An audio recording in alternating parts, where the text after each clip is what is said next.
I remember days they used to laugh at me. Used to show them on my records talking casually. Used to say it was a passion on my path to be. Then they told me that I couldn't, so I had to be. Tell me what they really think about it now.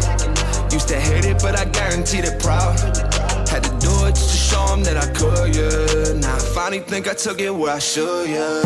Had a jokes on you and now you're out and laughing. I did a whole lot of winning. Look, it came from a passion. I see a whole lot of knowings I could see now in public. And that may think a lot of things, man. At least think something, now you the judge. And now tell me where you ended up, yeah. Look, I bet it was a simple job, yeah. Look, I went and took a different route, yeah.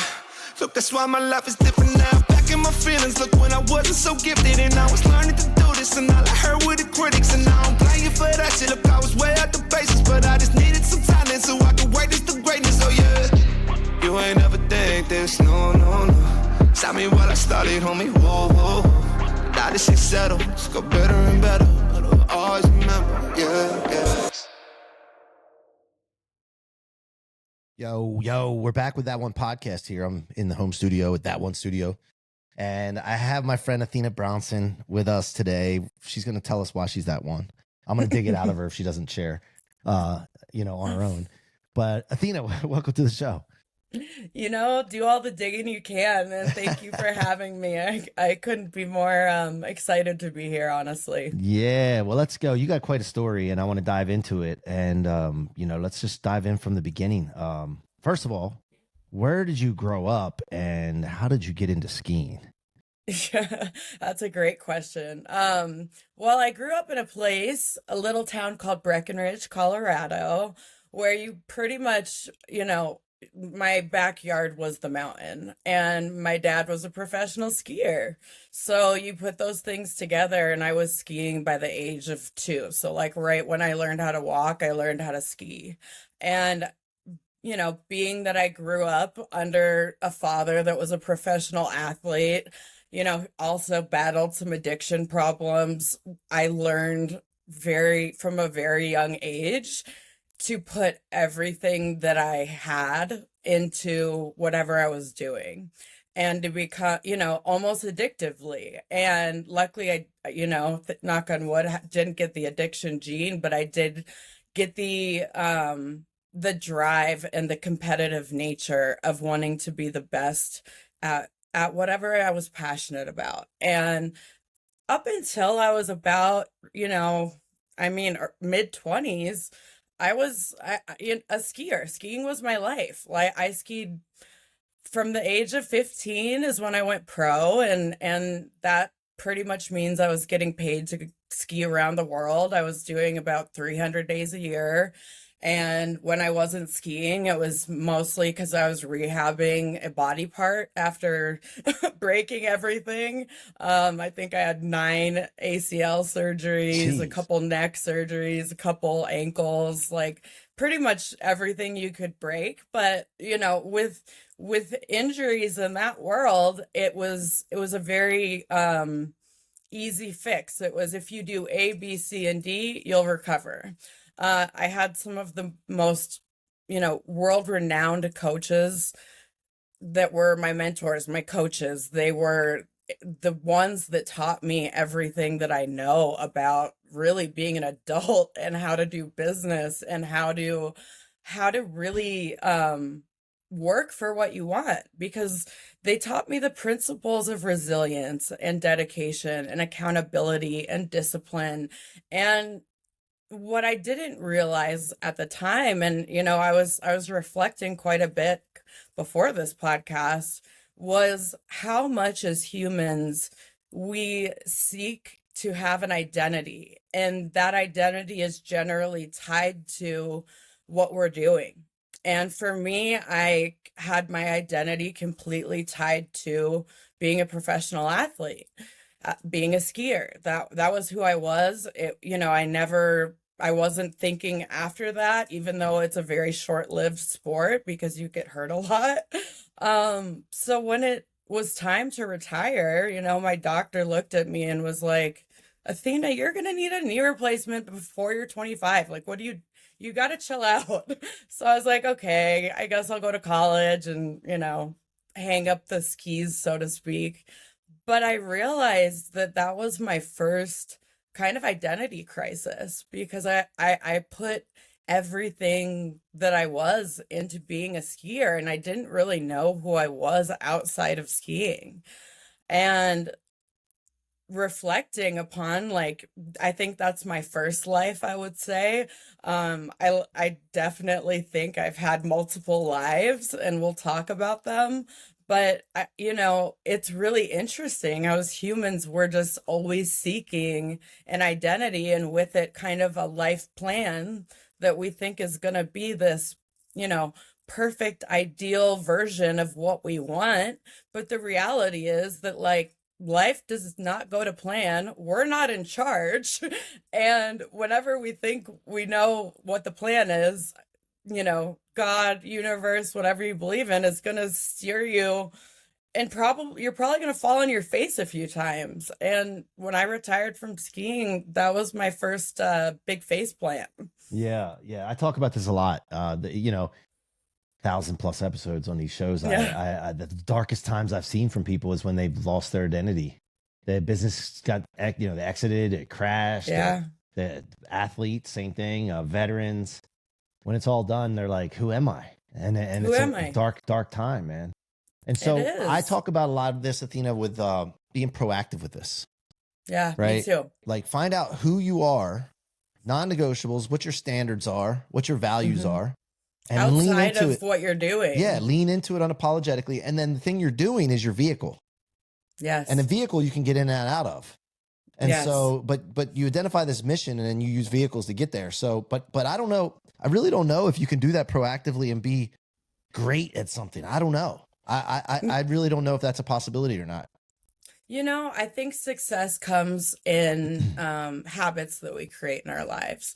So through these, I like to instead of calling them like quarter life crises or midlife crisis, whatever it may be, it's like a metamorphosis. It's a reinvention, and we get all these opportunities in life to reinvent ourselves.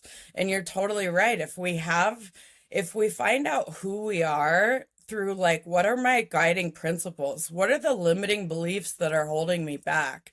Like, what is my why? What is my purpose on this earth? Like, how am I taking care of the people around me? And like, who do I want to show up as? Like, especially, I don't have kids yet, but when I do, it's like, you want to be an example for them of what you think it is to be a good human. And that doesn't necessarily mean it's not tied to one specific job, career path, athletics, whatever it may be.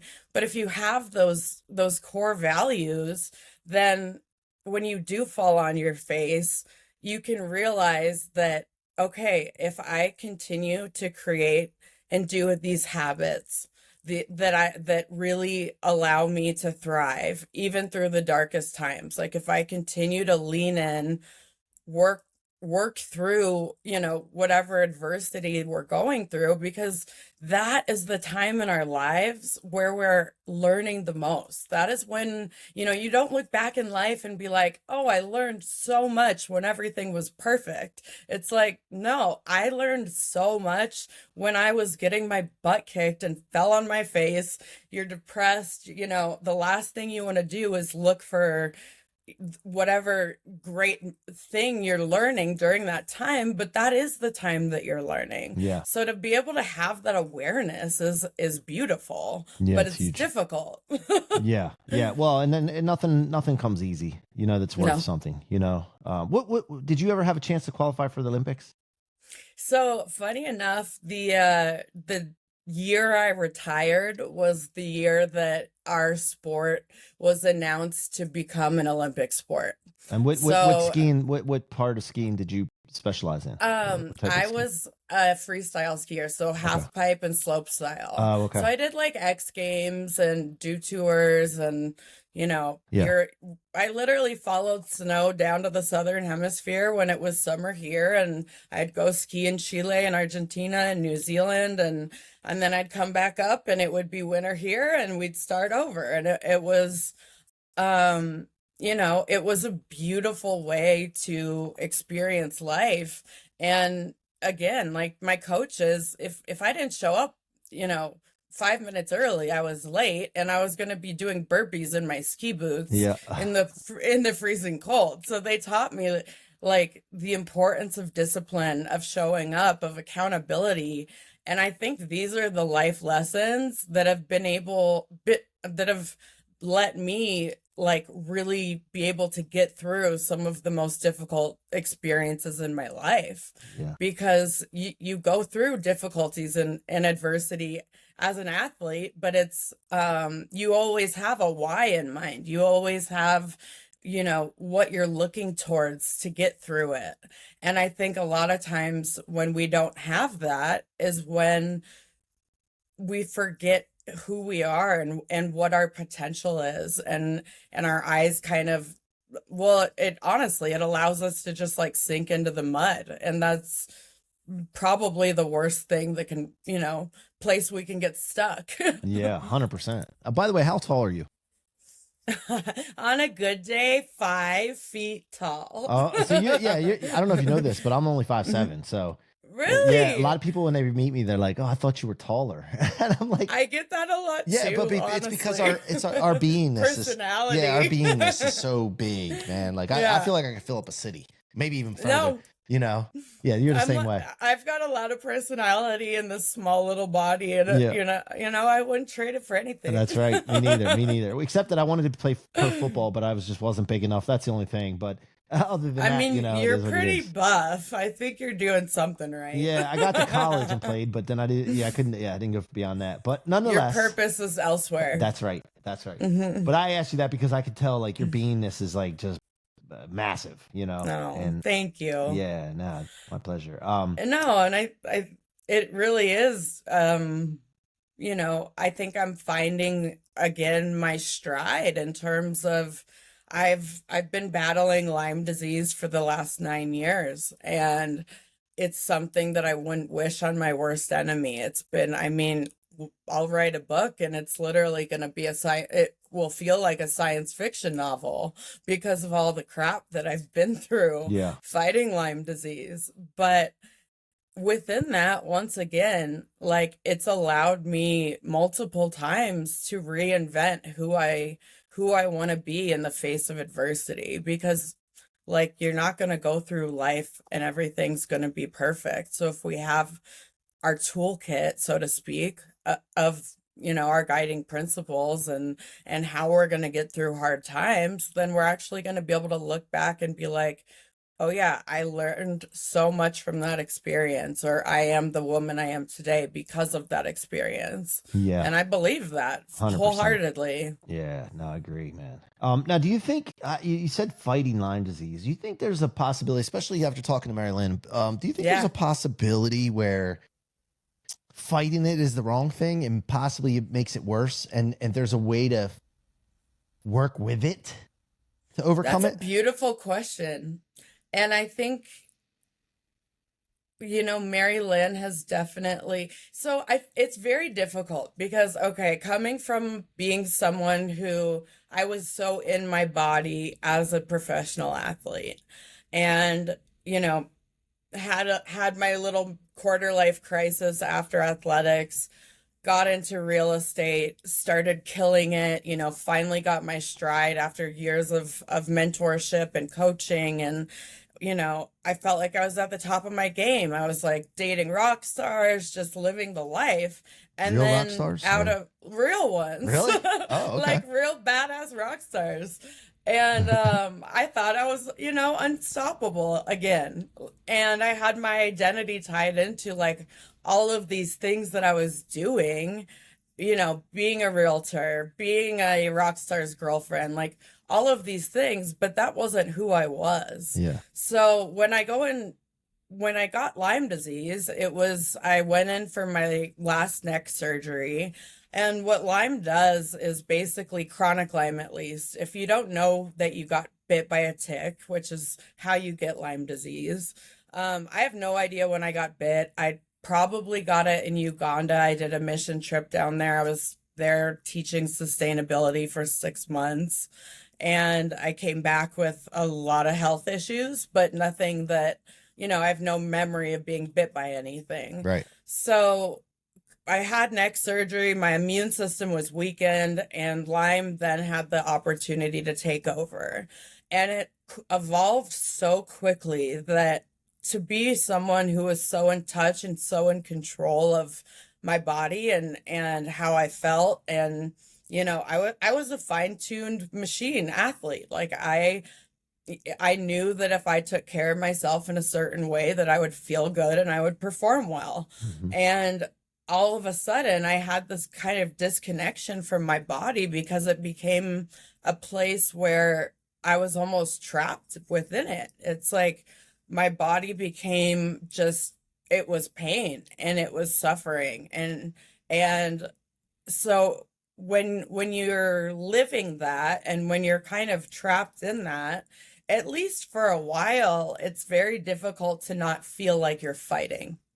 And that's why I say fighting Lyme, because it does feel like an all-out internal battle. And it's something that is 24/7. I mean, imagine the worst flu you've ever had times 10, 24/7, and then add chronic pain, chronic fatigue. Like I used to have such a bad sensitivity to electronics, like using a phone or computer, being inside of a house, that I literally had to move into an RV that wasn't connected to power. Wow. And when I needed to write, I was literally writing $1 million contracts with a lead blanket, lead gloves, because I would get such severe electrical burns that they would just start gushing blood. Whoa. Honestly. Whoa. So that's a very rare, very extreme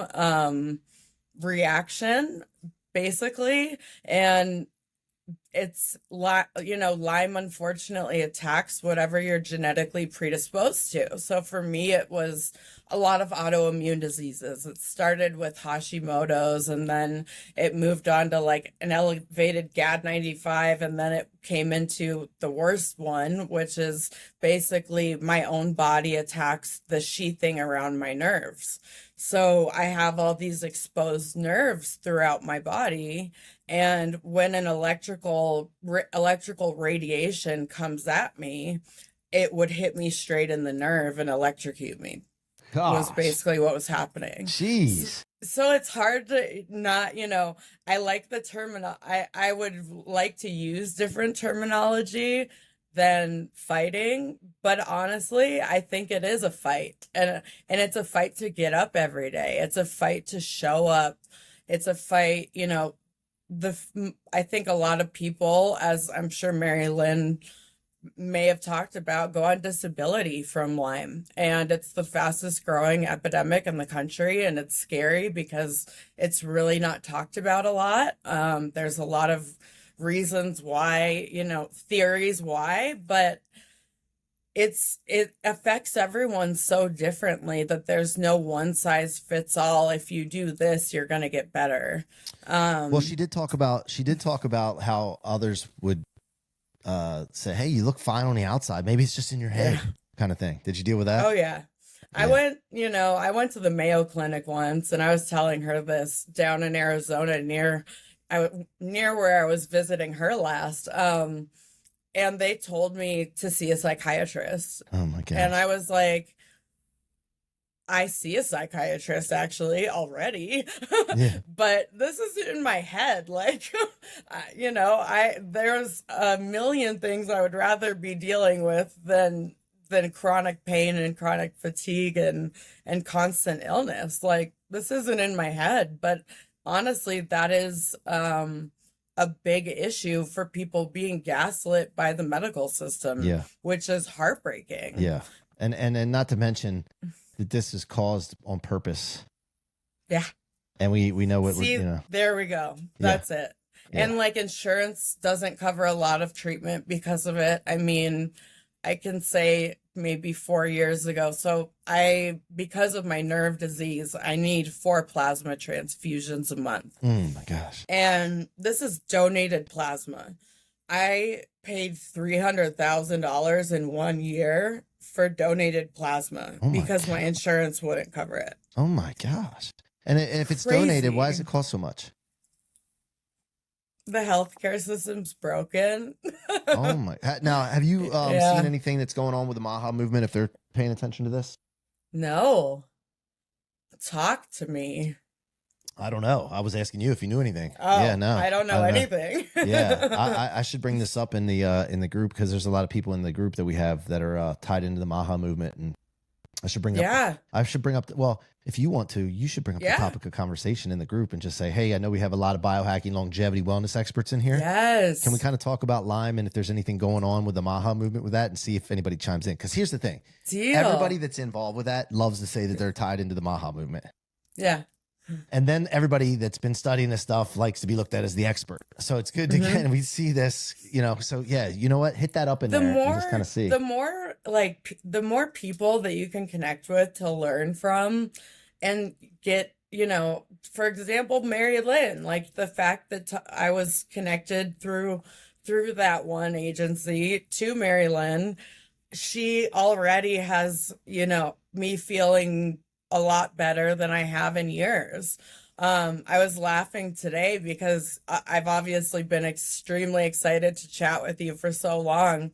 And I just started this new medication and I woke up and I was like, I barely had control over my muscles. I was just like, I don't, this Oh is my not gosh. ideal.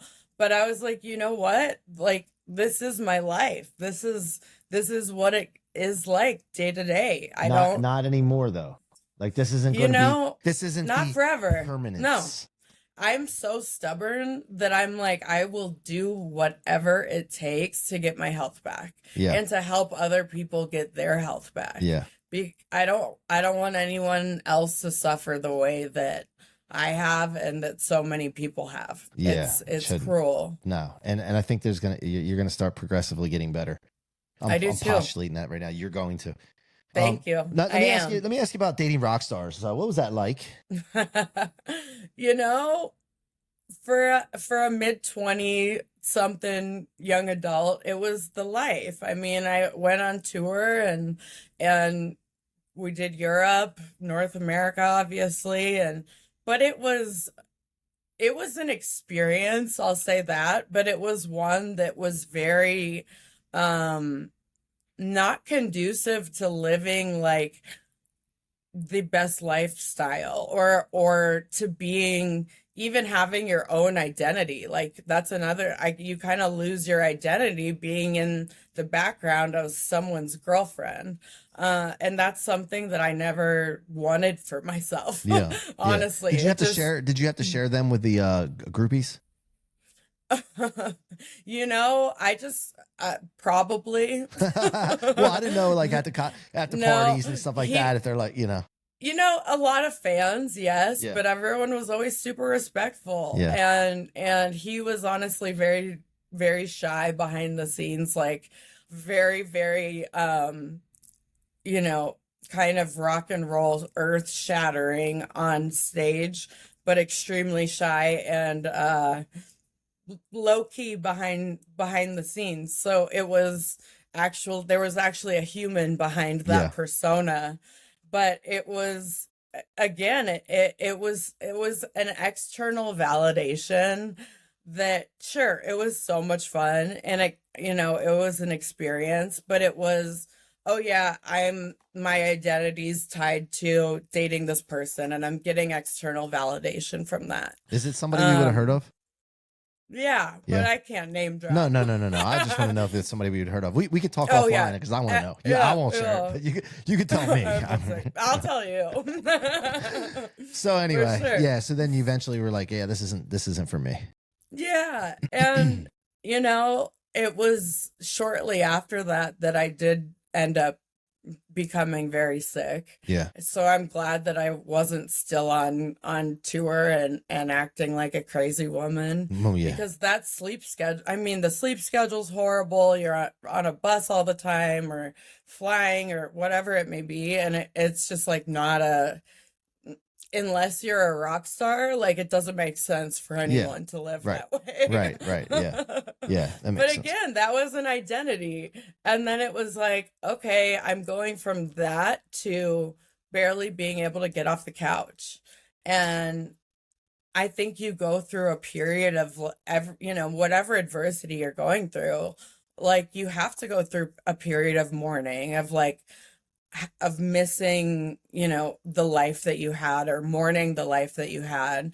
But there comes a point where you can either choose to get stuck in the mud and like stay in that sadness and depression, or you can pick yourself up and figure out what it's going to take to get you out of bed every day, figure out what it's going to take to pump you up, to show up at your best for meetings, and I think a lot of that has to do with purpose and finding your why.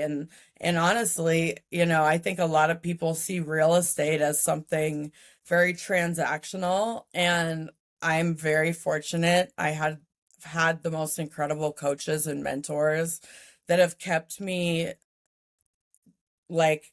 kept teaching me what relationship-based business is, and the ability to serve others and to help them through one of the biggest, the three biggest times in their life. And that is one of the greatest gifts you could imagine, because it creates these lifelong relationships of being able to help people. Yeah. And also the culture that is around me. I think it's all about who you're surrounding yourself with.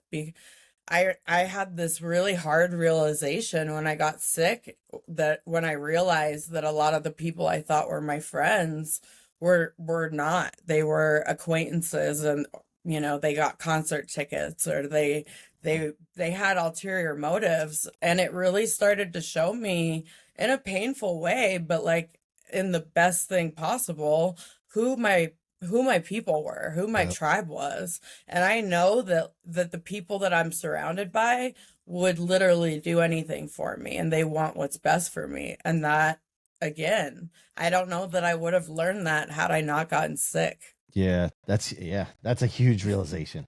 Right? I'm very, It's a brutal one. very sensitive to and intentional with my surroundings, environment. Like I just don't play with that game. Because I've been held back from my dreams. I've allowed it because you're the one allowing the people in your life. But I've been held back, and I'm not getting held back. Like anytime I'm not moving as fast as I want to move or going to where I want to go, I'm always looking like, okay, who's in my environment that I need to get rid of? Honestly, that's just what I say. That's beautiful. And I think it's so important, and probably something that I don't do enough of, and probably most of us don't, is evaluating like who. One of my mentors taught me the heavy light test. And it's like, if you spend time with someone and at the end of it, you feel heavy, then that's someone that shouldn't be in your life. Yeah. And if at the end of it, you feel light, that's someone you should be spending more time with, because you want people that not just like blowing smoke, but that are genuinely doing incredible things and inspiring you to be the best you can be. That's who you want to surround yourself with. And I think using the heavy light test, for me, it simplifies it so much, because it really allows you to like check in mentally, check in with your body, and just say like, how do I feel when I'm with these people? Yeah. Okay, goodbye. Yeah, it's important, even if they're close to you, so.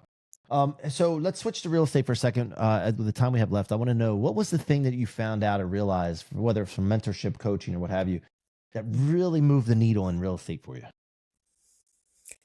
It's simple actions done with consistency. So I think we live, granted, this is, I still use a lot of the same principles that I learned 10 years ago when I began real estate. And I think we live in a time where there's a lot of shiny objects, and there's always something new, a new CRM to try, a new marketing, a new, whatever it may be. And it's really easy to try something for a month, not see results, and give up. But what I've found that, in a business, as that can go up and down and up and down and ebb and flow, that my business is the most consistently growing, like at a healthy pace upward, when I'm implementing the basics well. And for me, that means, I've got this form called a greatness tracker, and it has Monday through Sunday on it. And it's got, like, how many phone calls am I making a day? How many people am I meeting face to face? How many open houses am I doing? Handwritten notes. And it just keeps me accountable to, like, even when I'm busy, not forgetting to do the basics, because that's what keeps me busy. And it's the easiest things to forget about, but it's the most important thing that is central to my business. Yeah, I'll tell you, there's been times where I sent a DM to someone just because I saw it, I had a thought, and I took action right away. And $20,000 comes in. But if I didn't do that one thing, it would have done it. And you don't know which one it's going to be. Yeah. And so for me in business, when I was a realtor, when I was in the mortgage business as a loan officer, and then as I started building the business, it's all about whenever something comes to your mind, take time out of the equation, take action right away. And the other thing is keep the pipeline filled. Like always have a pipeline, and the pipeline starts with just making connections with people, getting known. Who are you? What do you do? Connections. Yeah. But like people need to know who you are and what you do. If they don't know that, then you're not going to have a pipeline. And so I always fill the pipeline with prospects and connections. And then they move down the pipeline into different formats. Like they're prospects, and then they're looking for a house qualified and all that going down the road. And so it's always fill the pipeline. And then if you do that consistently, you're talking about consistency, then you don't have the gaps where you have a great month and a bad month and a great month and a bad month, because you have the pipeline consistent without any gaps. So that's what my mind frame is on it. Always focus, fill the pipeline, fill the pipeline. We get a little slow in our agency. Hey, fill the pipeline. Just keep filling the pipeline. Fill it up. Let's go. Go. and then all of a sudden it's just like everything's consistent, So. And you know what? One of my business coaches, I think about a year ago, he said to me, you never know the day that you're going to meet the person that's going to change the rest of your life. Yeah. And for him, it was, meeting one of the biggest developers in the United States one day, who took him under his wing when he was 22 years old. Yeah. And he ended up, he's one of the most successful coaches in the world. And I try to keep that mindset, because, even the simple act of getting out of bed and getting ready in the morning is like, my body is saying, no. Yep. And I'm like, Athena, you never know if today's going to be the day that you meet the person that's going to change the rest of your life. So show up. Yeah. And this is an example right now, because my partner Todd introduced you to Mary Lynn, and I DM'd you on May 31st, 2024. It's the first time. And then I followed up again September 2024. Yes. And then you finally answered after 2. It was only 2 reach outs. And you said, so sorry, I finally found this in my inbox. Now, if I stopped on the first one or didn't reach out at all, who knows what would have happened. And then, of course, now we're here in 2025, and now we're getting you out there moving further, faster. You got to meet Mary Lynn, help with Lyme disease. You guys have changed my life in such a beautiful way. You changed your life by answering the DM. That's the point. You just don't know. Yeah, you never know. You just don't know who it's going to be. A lot of people look at my DMs and they're like, oh, this is just another thing that I always get in the DMs. I was like, this is so exciting. Yeah. And I'm not going to stop sending DMs to people that intrigue me, because I there's other jerk offs out there that send scam stuff. Like I'm not going to stop because of that. I'm just going to be true to who I am and keep going and have this mission. And then we'll see what happens. And so, it's happening. Yeah, it's awesome. And I'm so glad that you're having this opportunity to get some results. And so, Athena, where can people go deeper with you that want to go deeper, maybe do real estate with you or what have you? So I'm going to send you to my website, because it has all my social media, my phone number, my email, whether you want to connect about real estate, chronic illness, adversity, like whatever you need, I got you. And even if you're not in Colorado, if you need a realtor, I have an amazing network throughout the United States that I'd love to connect you with. So my website is www.athenabrownson.com. I'll spell it AthenaBrownson, Realtor, REALTOR.com. I feel like I won the spelling bee there. Yeah. By the way, AthenaBrownsonRealtor.com, folks. Athena Brown. You don't have to put the www in there anymore. Just put that AthenaBrownsonRealtor.com. Put it in there. Check it out. And let her know you heard her here on That One podcast. Athena, thank you so much for your time today and your trust in us at That One. Appreciate you. Mike, thank you so much. All right. Hang tight while I wrap this up, folks. Thank you so much for being here. Make sure you hit the subscribe or follow button. I don't know what is on your podcast platform that you're using, but one of them, hit it and make sure you follow us because we have some more amazing guests coming to you to share with you why they're that one. And there's stuff that you're going to learn that you can apply in your life and become better at what you do or have a better life and change the lives of those around you. Until next time, it's your boy C-Rock signing off from That One Studio. Be that one.